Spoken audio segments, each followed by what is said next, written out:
దైవ సన్నిధి అనే ఈ కార్యక్రమాన్ని వీక్షిస్తున్న మీ అందరికీ నా హృదయపూర్వక వందన మరణాతలండి. మరణాత మరి ఈ దినము చక్కని దేవదాసయ్య గారి వర్తమానాన్ని మీ అందరికీ అందించాలని ఆశిస్తున్నాను. మరి పరిశుద్ధ గ్రంథంలో నుండి మనం వాక్యాన్ని ధ్యానించుకున్నట్లయితే హెబ్రీలకు రాసిన పత్రిక 12వ అధ్యాయము 2వ వచనంలో ఈ విధంగా దేవుని వాక్యం రాయబడి ఉంది. విశ్వాసమునకు కర్తయు దానిని కొనసాగించువాడినైనా యేసు వైపు చూచుచు మన ఎదుట ఉంచబడిన పందెంలో ఓపికతో పరిగెత్తదము. చాలండి, కళ్ళు మూసుకుందాం, చిన్న ప్రార్థన చేసుకుందాం.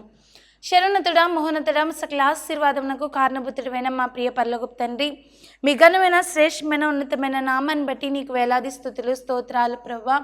నిలబడిన నాలో ఏ గొప్పతనం లేదు నాయనా, ఏ మంచితనం లేదు యేసయ్యా. నన్ను నిలబెట్టుకుని నీ బిడ్డలైన వారందరితో మీరే మాట్లాడండి, సూటిగా తేటగా మాట్లాడండి. వినే చెవులను పరిశీలించే హృదయాలను మా అందరికీ దయచేయండి.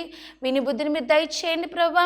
ఆత్మ చెప్పుచున్న మాటలు చెవిగలవాడు వినన్న ప్రకారము నీ మాటలు శ్రద్ధగా విని వాటి యందు నడుచుకునే భాగ్యం అందరికీ దయచేసి మీరు మాత్రమే మహిమ పొందుకోమని నజరేయుడైన యేసు నామములో అడుగుచున్నాము మా పరమ తండ్రి, ఆమేన్ ఆమేన్. దేవునికి స్తోత్రం, హల్లెలూయా. మరి ఈ దినము మరి ఒక చక్కని వర్తమానాన్ని మనం విందాం. నేను మీ అందరికీ కూడా 7 టూల్ గురించి చెప్తాను. అంటే మరి మొట్టమొదటిగా తట్టు. మొట్టమొదటిది ఏంటండి? తట్టు. మరి దేవుని వాక్యం సెలవిస్తుంది, విశ్వాసమునకు కర్తయు దాన్ని కొనసాగించువాడనైనా యేసు వైపు చూచుచు ఎదుట ఉంచబడిన పందెంలో ఓపికతో పరిగెత్తదము. మరి మనమందరం కూడా మన ఎదుట ఉన్న ఆ యొక్క పందెంలో మనం అందరం కూడా ఓపికతో పరిగెత్తే వారిగా, మంచి విజయవంతులుగా మనం అవ్వాలి అంటే చక్కనిగా మనము మంచి లక్షణాలు కలిగి లోకంలో జీవించే వారిగా ఉండాలి. మరి ఎట్టి రీతిగా మనం జీవించాలి అంటే మొట్టమొదటిగా తట్టు. తట్టు అనగా 121వ కీర్తన మరి 1-2 వచనాలు మనం చూసినట్లయితే, కొండల తట్టు కన్నులెత్తుచున్నాను, నాకు సహాయం ఎక్కడి నుండి వచ్చును? యెహోవా వల్లనే నాకు సహాయం కలుగును, ఆయన భూమి ఆకాశములను సృజించువాడు అని దేవుని వాక్యం సెలవిస్తుంది. మరి ఇక్కడ దావీదు భక్తుడు సెలవిస్తున్న మాట ఏంటంటే, కొండల తట్టు కన్నులెత్తుచున్నాను, నాకు సహాయము ఎక్కడి నుండి వస్తుంది అని భక్తుడైన దావీదు గారు అంటున్నారు. ప్రియమైన దేవుని బిడ్డలారా, కొండల తట్టు చూస్తే మనకు సహాయం వస్తుందా? రాదు. కానీ ఇక్కడ దావీదు గారు ఏ కొండ వైపు చూస్తున్నారంటే, యేసు ప్రభువారు పడుచున్న ఆ శ్రమలు పడుతున్నటువంటి ఆ కొండపైకి, యేసు ప్రభువారిని సిలువ వేసిన ఆ కొండ మీద, కొండ వైపుకి ఈయన చూస్తూ ఉన్నారు. ఈరోజు మనం కూడా ఎవరి తట్టు చూడాలంటే దేవుని తట్టు చూడాలి. మనకున్న సమస్యల తట్టు చూడకూడదు, మనకోసం ఇబ్బందుల తట్టు చూడకూడదు. దేవుని తట్టు చూసినప్పుడు, దేవుని వైపు చూస్తూ నడిచినప్పుడు మనకి ఎటువంటి ఇబ్బంది కూడా రాదు. దేవునికి స్తోత్రం, హల్లెలూయా. మరి పరిశుద్ధ గ్రంథంలో మనం చూసుకున్నట్లయితే మరి ఆయన యేసు ప్రభువారు పడుచున్న శ్రమల వైపు చూస్తున్నారు, ఆ కల్వరి కొండ వైపు చూస్తున్నారు. అట్రీతిగా మనం దేవుని తట్టు చూసేవారిగా ఉండాలి. అలాగే నిర్గమకాండము 3వ అధ్యాయము 4వ వచనంలో మనం చూసినట్లయితే, మోషే గారు హోరేబు కొండ మీద ఉన్న ఆ పొద తట్టు చూస్తున్నారు. మరి ఆయన హోరేబు కొండ దగ్గరికి వెళ్ళినప్పుడు మండుచున్న పొద వైపుకి ఆయన ఆ పొద తట్టు చూస్తూ ఉన్నారు.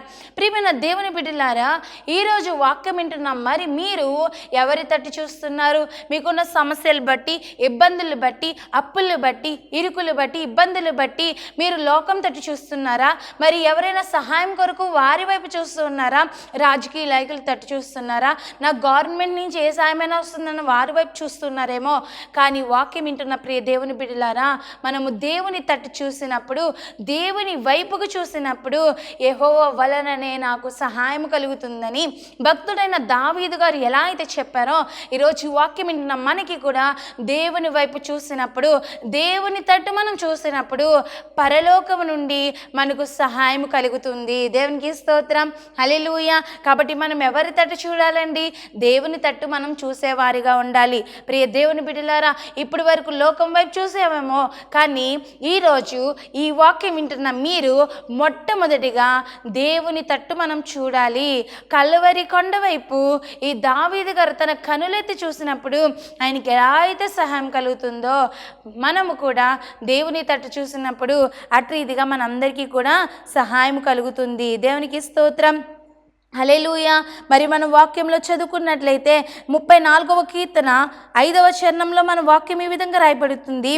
దేవుని తట్టు చూస్తే మనలో చీకటి తొలగి వెలుగుతో మనం నిలబడతాము, అంతేకాదు సిగ్గుపడే పరిస్థితి ఎప్పటికీ రాదు అని 34వ దావీదు కీర్తనలో రాయబడి ఉంది. దేవుని వైపు చూస్తే చీకటి పోయి మనలోనికి వెలుగు వస్తుంది, పరిశుద్ధాత్మ దేవుడు మనలోకి వస్తారు. అంతేకాదండి, మనం ఎప్పటికీ సిగ్గు నందము. యోవేలు గ్రంథంలో అదే రాయబడి ఉంది, నా జనులు ఇక ఎన్నటికీ సిగ్గు నందరు. దేవునికి స్తోత్రం. హల్లెలూయా. ప్రియ దేవుని బిడ్డ, ఈ రోజు వరకు లోకం తట్టు నువ్వు చూసావేమో, బంధువుల తట్టు మీరు చూసారేమో, ఈరోజు దేవుడు నీతో మాట్లాడుతున్న మాట ఏంటంటే దేవుని తట్టు మన కనులెత్తాలి, దేవుని వైపు మనం చూడాలి. మరి పేతురు గారు యాహోను గారు ఒకరోజు వెళ్తూ ఉన్నప్పుడు పుట్టికుంటివాడు మరి పేతురు గారి వైపుకి మరి చూస్తూ ఉన్నారు. మరి వాక్యాన్ని మనం చదువుకున్నట్లయితే మరి పేతురు గారు యాహోను గారు అపోస్తల కార్యంలో 3:4 పుట్టికుంటివాడు పేతురు యాహోను గారి వైపు తట్టి తేరి చూస్తున్నాడు, వారి వైపు చూస్తున్నాడు, వారి తట్టు చూస్తూ ఉన్నాడు.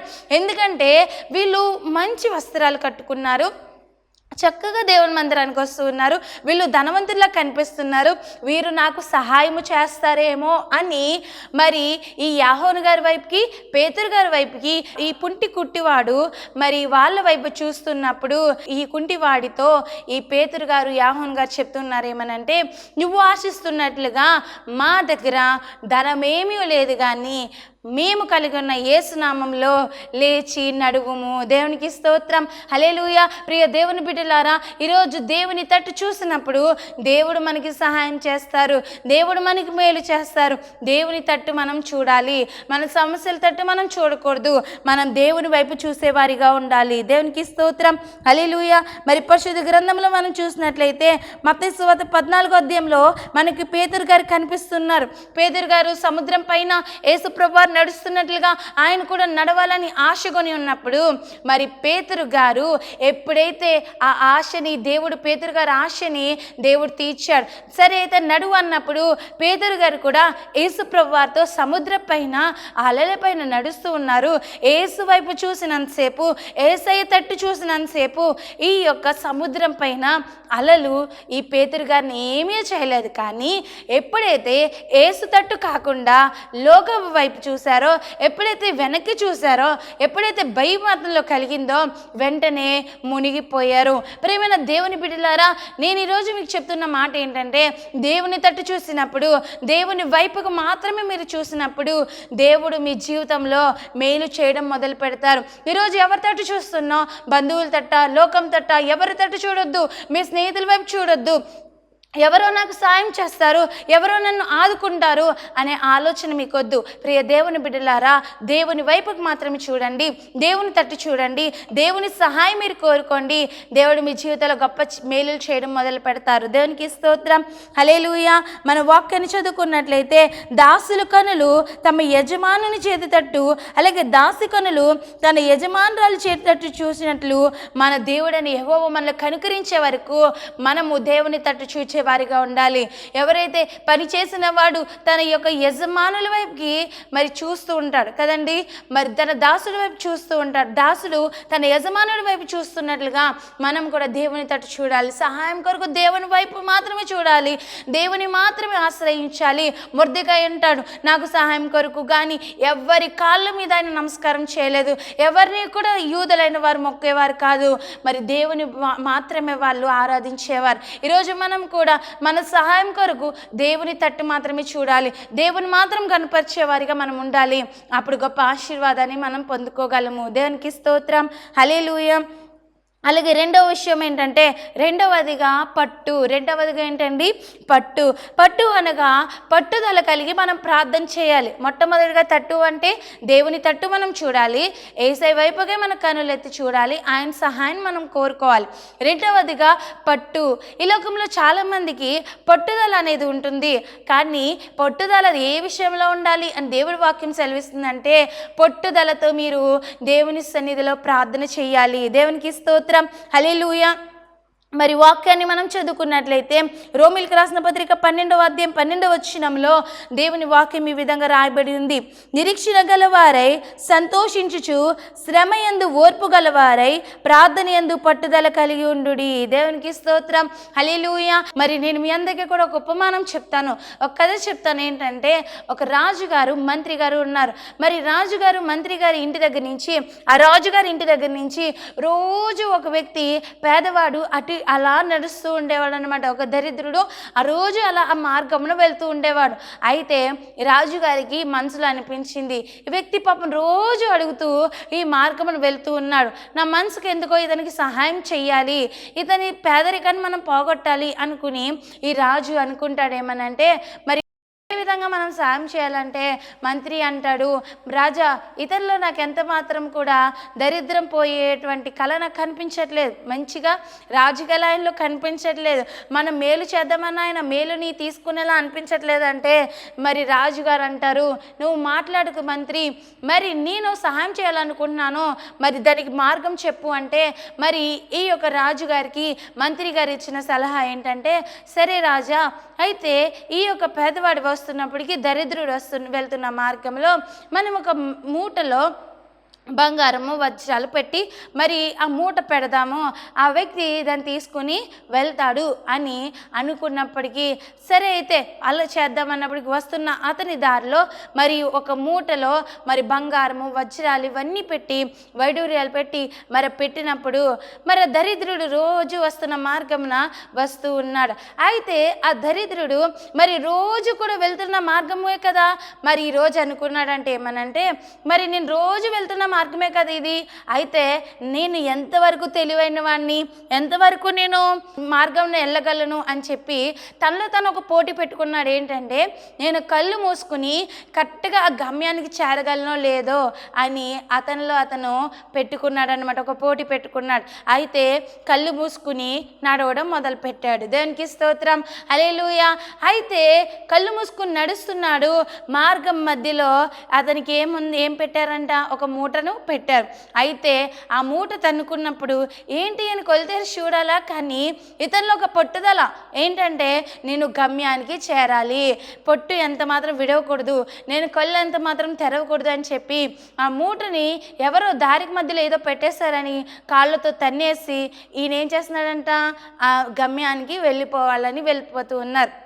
అయితే వెనకాలే గుర్రం మీద ఒక వ్యక్తి వస్తూ ఉన్నప్పుడు ఏంటి ఈ యొక్క మూటలో ఏదో మెరుస్తున్నట్టు కనిపిస్తుందని మరి విప్పి చూసినప్పుడు అందులో అనేకమైనటువంటి బంగారు నగలు వజ్రాలు ఇవన్నీ ఉండడం చూసి అతను ఆశ్చర్యపోయి తన యొక్క ఆ మూటను గుర్రం పైన వేసుకుని వెళ్ళిపోయాడు. ప్రియమైన దేవుని బిడ్డలారా, ఇప్పుడు ఈ దరిద్రుడు గొప్ప ధనవంతుడు అవుదుడు, కానీ ఇతనిలో ఏం పట్టుదల ఉంది, నేను కళ్ళు తెరవకుండా వెళ్ళాలి అని.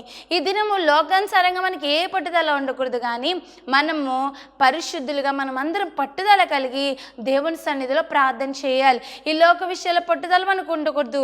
ఏదైనా గొడవలు జరిగితే కొంతమంది భోజనం మానేస్తూ ఉంటారు, అనేకమైనవి చేస్తూ ఉంటారు, పట్టుదల కలిగి ఉంటూ ఉంటారు. కానీ ఇవి కాదు. కానీ మీరు ఏ సమస్య బాధపడుతున్నారు, మీ భర్త త్రాగుడు మానట్లేదని బాధపడుతున్నారా, మోకరించి పట్టుదల కలిగి దేవుని సన్నిధిలో ప్రార్థన చేయండి.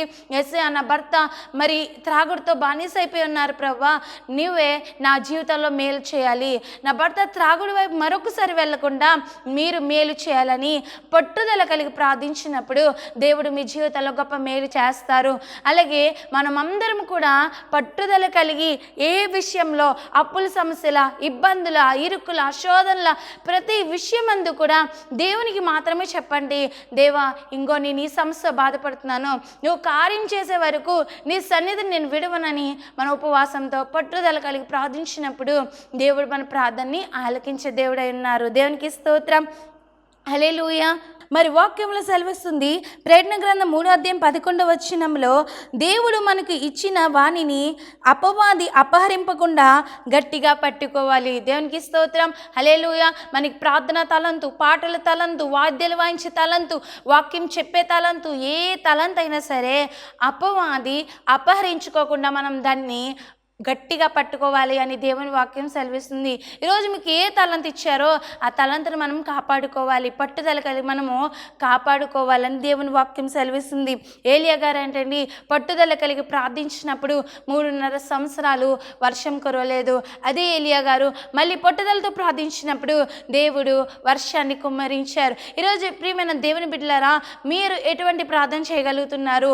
పట్టుదల కలిగి ప్రార్థన చేసినప్పుడు దేవుడు మన జీవితంలో గొప్ప మేలు చేయడానికి మన జీవితాలు ఇష్టపడుతూ ఉన్నారు. దేవునికి స్తోత్రం, హల్లెలూయా.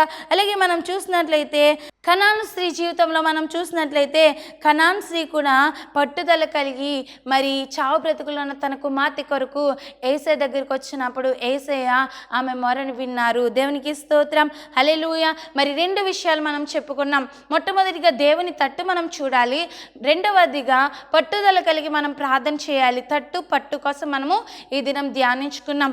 మరి 3వ పాయింట్ ఏంటంటే, మూడవదిగా ఏంటండి, జట్టు అంటే మనం అందరం కూడా సహవాసము. జట్టు అంటే ఏంటండి, సహవాసము. ఈ దినం దేవుడు మాట్లాడుతున్నాడు, ఎటువంటి సహవాసము మీరు కలిగి ఉన్నారు, ఎటువంటి జోడి మీకుంది అనేది దేవుడు మాట్లాడుతూ ఉన్నారు. మరి 2 కొరింథీయులకు రాసిన పత్రిక 6వ అధ్యాయము 14 నుంచి 16 వచనం వరకు మనం చదివినట్లయితే, మీరు అవిశ్వాసులతో జోడిగా ఉండకుడి, నీతికి దుర్నీతితో ఏం సాంగత్యమో, వెలుగునకు చీకటితో ఏమి పొత్తు, క్రీస్తునకు బెలియాలతో ఏమి సంబంధము, అవిశ్వాసితో విశ్వాసికి పాలెక్కడిది, దేవుని ఆలయమునకు విగ్రహములతో ఏమి పొందిక అని దేవుని వాక్యము సెలవిస్తుంది. ప్రియమైన దేవుని బిడ్డలారా, మనము విశ్వాసులుగా ఉన్నప్పుడు అవిశ్వాసులతో మనం సాంగత్యం చేయకూడదు. మంచిగా ఉన్న మనము చెడ్డవారితో మనం ఎంత మాత్రము సహవాసం చేయకూడదు. దుష్ట సాంగత్యము మంచి నడవడికని చెరుపుతుంది అని దేవుని వాక్యం సెలవిస్తుంది. క్రైస్తవురాలనైన నీ కుమార్తెని అన్యులకిచ్చి వివాహం చేయకూడదు. మరి క్రైస్తవుడిగా ఉన్న నీ కుమార్ని అన్యురాలకి ఇచ్చి ఎంత మాత్రం వివాహం చేయకూడదు. మంచి జోడి, మంచి సాంగత్యము మనం కలిగి ఉండాలి. ఈరోజు కాలేజ్కి వెళ్తున్న వాళ్ళము, స్కూల్కి వెళ్తున్న పిల్లలు, మరి ఎవరైనా సరే ఎంత మాత్రము చెడు స్నేహాలు చేయకూడదు. ఈరోజు మంచివారు మరి ఎప్పుడైతే చెడ్డవారితో స్నేహం చేయడం మొదలు పెడతారో, ఒక మంచివాడు తాగుబోతుతో స్నేహం చేసినప్పుడు ఈ వ్యక్తి కూడా తాగే ఛాన్సెస్ మరి 90% కూడా ఉన్నాయి. ఎందుకంటే చెడువాడు కన్ఫామ్గా ఈ మంచి వాడిని కూడా మార్చేస్తాడు. పెద్దవాళ్ళు సామె చెప్తారు కదా, 6 నెలలు సహవాసం చేస్తే వాడు వీడవుతాడని అంటూ ఉంటారు పెద్దవాళ్ళు కదండి.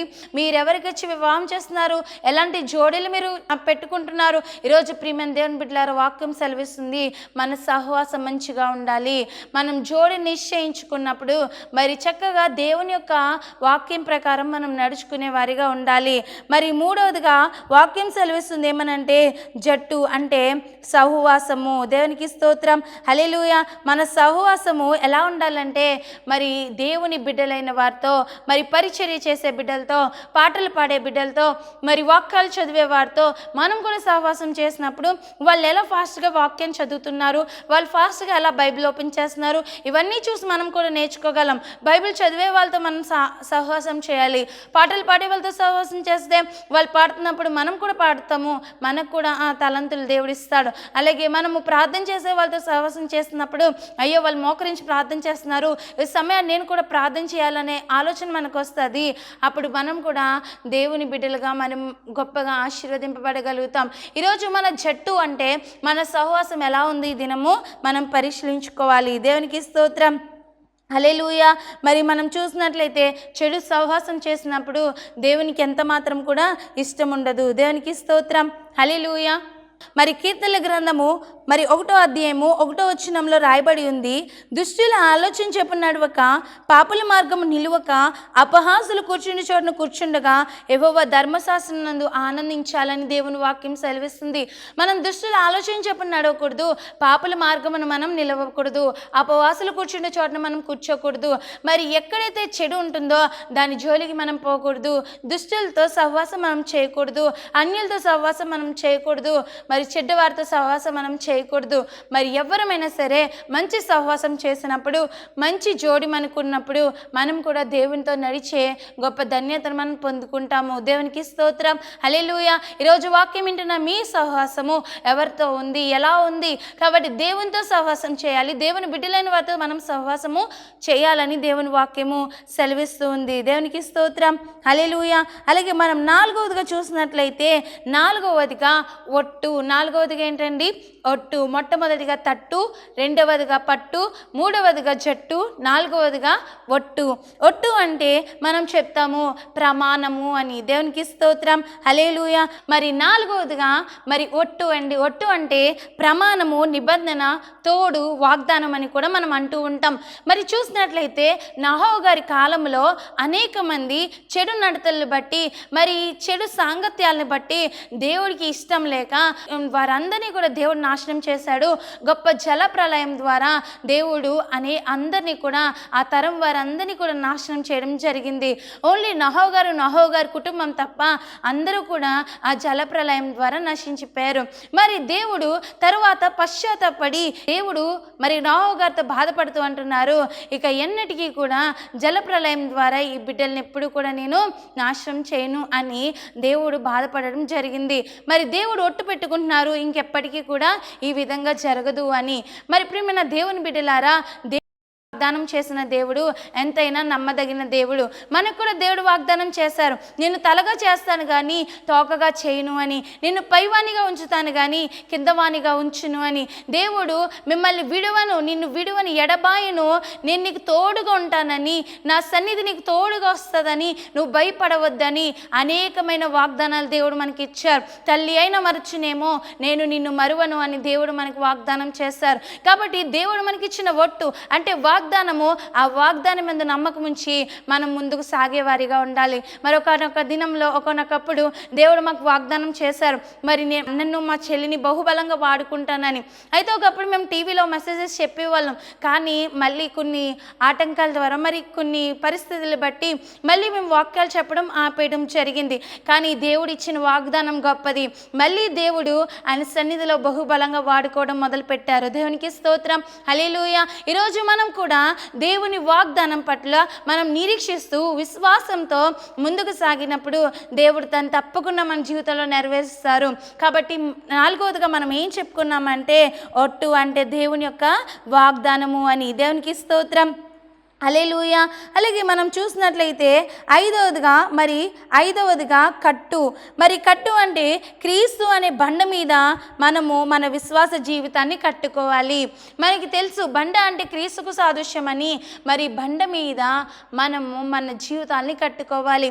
మనకి తెలుసు బైబిల్ గ్రంథంలో దేవుడు ఉపమానం చెప్తూ అన్నారు, ఇసుక మీద ఇల్లు ఏమవుతుందండి, వరదలు వస్తాయి, వానలు వస్తాయి, కూలిపోతుంది. కానీ బండ మీద కట్టుకున్న ఇల్లు, బుద్ధిమంతుడు మరి బండ మీద కట్టుకున్నప్పుడు ఆ ఇల్లు ఎంత మాత్రం కూలిపోదు. అంటే క్రీస్తుకు సాదృశ్యమైన దేవుని పైన మనము కట్టుకునేవారిగా, మన విశ్వాస జీవితాన్ని కట్టుకునేవారిగా మనం అందరం కూడా ఉండాలి. దేవునికి స్తోత్రం, హల్లెలూయా. కాబట్టి మనందరం కూడా బండకు సాదృశ్యమైన క్రీస్తు అనేటువంటి బండ మీద మనం కట్టుకునేవారిగా, మన జీవితాల్ని కట్టుకునేవారిగా ఉండాలి. దేవునికి స్తోత్రం, హల్లెలూయా. మరి దేవుని మాటలు యందు ఎవరైతే నమ్మి బండ మీద ఇల్లు కట్టుకుంటారో వాళ్ళు బుద్ధిమంతుని పోలి ఉంటారని దేవుని వాక్యం సెలవిస్తుంది.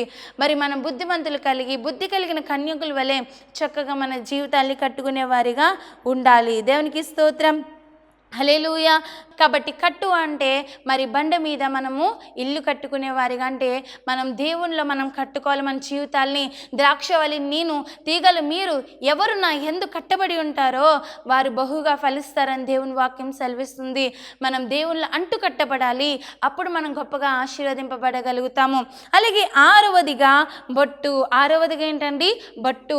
బొట్టు అంటే పరిశుద్ధాత్మ ముద్ర మనం అందరము కూడా కలిగి ఉండాలి. దేవునికి స్తోత్రం, హల్లెలూయా. ఈరోజు పరిశుద్ధాత్మ ముద్ర మనందరం కలిగి ఉన్నప్పుడు దేవుని వాక్యం సెలవిస్తుంది. మన వాక్యం చదువుకున్నట్లయితే మరి యెషయా గ్రంథంలో చక్కని వాక్యం రాయబడి ఉంటుంది. యెషయా గ్రంథము 43వ అధ్యాయము 2వ వచనంలో దేవుని వాక్యం సెలవిస్తుంది. దేవుని ముద్ర ఉన్న వారి కోసం దేవుని వాక్యం సెలవిస్తుంది, జలములలో నుండి వెళ్ళిన వారి మీద జలములు పొర్లి పారవు, అగ్ని మధ్యను నడిచినప్పుడు వారి కాలిపోరు, జ్వాలలు వారిని కాల్చవు అని దేవుని వాక్యం సెలవిస్తుంది. ప్రియమైన దేవుని బిడ్డలారా, మరి జలములలో నుండి వెళ్ళినా వాళ్ళని అవి ఏమీ కూడా చేయవు, అగ్నిలో నుండి వెళ్ళినా అవి ఎంత మాత్రము మనం కాలిపోము. దేవుడు మనకు తోడుగా ఉంటారు. అందుకే పరిశుద్ధాత్మ ముద్ర రక్షణ మనం అందరం కూడా కలిగి ఉండాలి. ఇంకా వాక్యం వింటున్న మీలో రక్షణ ముద్ర లేదేమో, మనం అందరం కూడా రక్షింపబడాలి. మరి ప్రకటన గ్రంథంలో రాయబడి ఉంటుంది, 3 ఆర్లు ముద్ర ఎంత మాత్రం కూడా మనము కలిగి ఉండకూడదు. దేవునికి స్తోత్రం, హల్లెలూయా. మరి పరిశుద్ధాత్మ ముద్ర మనం అందరం కూడా కలిగి ఉండాలి. దేవునికి స్తోత్రం, హల్లెలూయా. కాబట్టి చక్కని పరిశుద్ధాత్మ ముద్రను మనము కలిగి ఉండేవారిగా ఉండాలి. దేవునికి స్తోత్రం, హల్లెలూయా. మరి 7వదిగా చివరిగా మనం వాక్యాన్ని చదువుకున్నట్లయితే, మరి చివరిగా మట్టు ఏంటండి? చివరిగా మట్టు. మరి మట్టు అనగా, మరి మనం చూసినట్లయితే మట్టు అనగా పరలోకము. దేవునికి స్తోత్రం, హల్లెలూయా. మట్టు లేని గొయ్యి అంటే పాతాళము. మరి మట్టు అనగా మరి పరలోకము అని రాయబడుతుంది. మరి మట్టు అనగా పరలోకము. ఈరోజు మనం అందరం కూడా ఈ ప్రయాస ఎందుకు, ఈ భక్తి ఎందుకు చేస్తున్నామంటే, రేపొద్దున గొప్ప రాజ్యంలో మనం అందరం కూడా ఉండాలండి. ఆ రాజ్యంలో ఉండడానికి కోసమే మనము ఈ ప్రయాసపడాలి. మరి ఆ పరలోక రాజ్యంలో, ఆ బంగారు రాజ్యంలో మీరు నేను అందరము కూడా ఉండాలి అని అంటే ఇక్కడ మనం భక్తి జీవితాన్ని మనం జీవించాలి. మట్టు అనగా పరలోకము, మట్టు లేని గొయ్యి అనగా పాతాళము. మరి మీ జీవితం ఎలా ఉంది? ఈ లోకంలో యథార్థంగా, నీతిగా, పరిశుద్ధంగా జీవిస్తేనే రేపొద్దున రాజ్యంలో మనం అడుగు పెట్టగలము. మరి దినము దేవుని వాక్యం సెలవిస్తుంది, మరి ఈ యొక్క మట్టు అనగా పరలోకము, ఆ రాజ్యంలో ఉండడానికి మనం అందరం కూడా పరిగెత్తేవారిగా, భక్తి చేసేవారిగా మనం అందరం కూడా ఉండాలి. దేవునికి స్తోత్రం, హల్లెలూయా. మరి చక్కని మాటలు ఈ దినం విన్నా. మొట్టమొదటిగా తట్టు, అలాగే 2వదిగా పట్టు, 3వదిగా జట్టు, అలాగే 4వదిగా ఒట్టు, 5వదిగా కట్టు, అలాగే 6వదిగా బొట్టు, అలాగే 7వదిగా మట్టు అని చక్కని మాటలు మనం అందరం విన్నాం. ఈ మాటలు బట్టి మనం అందరం చక్కగా ప్రవర్తించి వాటి యందు నడుచుకుని మన ఆత్మీయంగా బలపడుతూ దేవునికి మహిమార్థంగా ఉండాలని ఈ కొద్ది మాటలు దేవుడు మీ అందరి వెనుకలో దీవించి ఆశీర్వదించును గాక. ఆమేన్, ఆమేన్. అందరికీ మరణత చిన్న ప్రార్థన చేసుకుందాం. శరణుతుడా, మహోన్నతుడా, సకల ఆశీర్వాదమునకు కారణభూతుడైన మా ప్రియ పరలోక తండ్రి, నీకు వేలాది స్తుతులు స్తోత్రాలు ప్రభా. వినిన ఈ మాటలు బట్టి నీ బిడ్డలందరినీ దీవించి ఆశీర్వదించినైనా యేసయ్య ప్రభా, తని నీ తట్టు చూసేవారిగా, పట్టుదల కలిగి ప్రార్థించేవారిగానైనా తని పరిశుద్ధాత్మ ముద్ర మేము కలిగి ఉండి నీ బంగారు రాజ్యంలో మేమందరం ఉండేలా ప్రభా, చక్కని సహవాసం చేసేవారిగానైనా ప్రభా. యేసయ్య తండ్రి, ఈ దినం తండ్రి ప్రభా, బండ మీద ఇల్లు కట్టుకోవాలని నీ మీద తండ్రి ప్రభా, పరిశుద్ధాత్మ ద్వారా తండ్రి ప్రభా, నీలో మేము కట్టబడాలని ప్రభా, చక్కని వాక్యం ఈ దినం మాతో మాట్లాడారు. ఈ మాటల ద్వారా ప్రభా మమ్మల్ని బలపరచనైనా యేసే ఆత్మీయంగా నీ బిడ్డలందరినీ దీవించండి, ఆశీర్వదించండి, వరకు అవసరతలన్నీ మీరు తీర్చండి. ఈ వాక్యం ద్వారా ప్రతి ఒక్క బిడ్డని మీరు దీవించి మహిమ పొందుకోమని నజరేయుడైన యేసు నామములో అడిగి వేడుకుంటున్నాము పరమ తండ్రి. ఆమేన్, ఆమేన్. అందరికీ మరణాత. Praise lord. ఇజ్రాయెల్ మినిస్ట్రీస్ అనే ఈ కార్యక్రమాన్ని వీక్షిస్తున్న మీ అందరికీ నా హృదయపూర్వకమైన వందన మరణాతలండి. ఈ వర్తమానాలు మీ అందరికీ ఆశీర్వాదకరంగా ఉన్నట్లయితే ప్రార్థించండి. అలాగే దేవుడు మీకు ప్రేరేపించినట్లయితే మరి కింద కనిపిస్తున్న స్క్రీన్ మీద కనిపిస్తున్న ఫోన్పే నెంబర్, గూగుల్ పే నెంబర్కి మీరు మీ సహకారాన్ని అందించండి. మరి ఎందుకంటే ప్రతి దినము కూడా మేము ముందుకు రావాలనే ఆశ, ప్రతి దినము కూడా వాక్యం చెప్పాలనే ఆశ కలిగి ఉన్నాము. మరి మీ సహకారాన్ని అందిస్తారని కోరుతున్నాము. ఈ కొద్ది మాటలు దేవుడు దీవించును గాక. మిమ్మల్ని, మీ కుటుంబాన్ని దేవుడు సమృద్ధిగా ఆశీర్వదించి దీవించును గాక. ఆమేన్. అందరికీ ప్రైజ్ ది లార్డ్.